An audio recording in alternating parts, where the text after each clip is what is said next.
Amerika Serikat belakangan menjadi sorotan lantaran fenomena orang kecanduan narkoba semakin banyak dan mengkhawatirkan. Di beberapa kota bisa terlihat orang-orang kecanduan narkoba hingga pingsan dibiarkan begitu saja di jalanan hingga seperti wabah zombie. Dalam beberapa video yang viral di jagat maya tampak jalanan di area Kensington, Philadelphia, dipenuhi warga yang bertingkah layaknya zombie. Mereka melangkah sempoyongan bahkan pingsan di jalanan akibat kecanduan narkoba.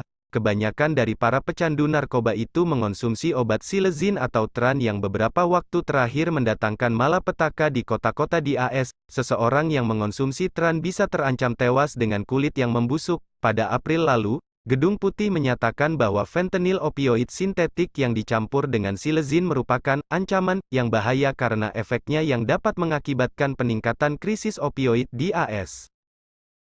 Krisis opioid adalah kondisi di mana obat opioid disalahgunakan, salah satunya dengan mengonsumsinya secara berlebihan. Obat opioid sendiri merupakan obat pereda nyeri, salah satu obat opioid adalah fentanyl, sementara silazin atau tran bukan opioid.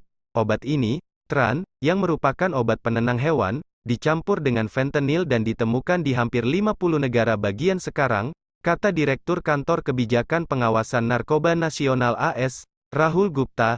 Ini merupakan hal yang penting bagi kami untuk memastikan bahwa kami menyatakannya sebagai ancaman. Merujuk pada Food and Drug Administration, FDA, AS, tran memang merupakan obat penenang yang boleh digunakan pada hewan, umumnya pada kuda. Obat ini bisa menyebabkan kerusakan besar pada tubuh manusia, bahkan bisa membusukkan kulit bagi penggunanya.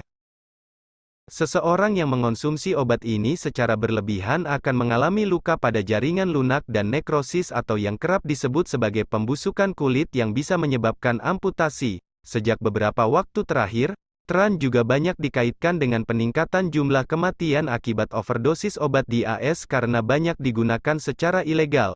Menurut laporan intelijen US Drug Enforcement Administration yang rilis pada 2022, dalam rentang tahun 2020 sampai tahun 2021, kematian akibat overdosis yang melibatkan tran meningkat lebih dari 1000% di selatan, 750% di barat, dan sekitar 500% di Midwest.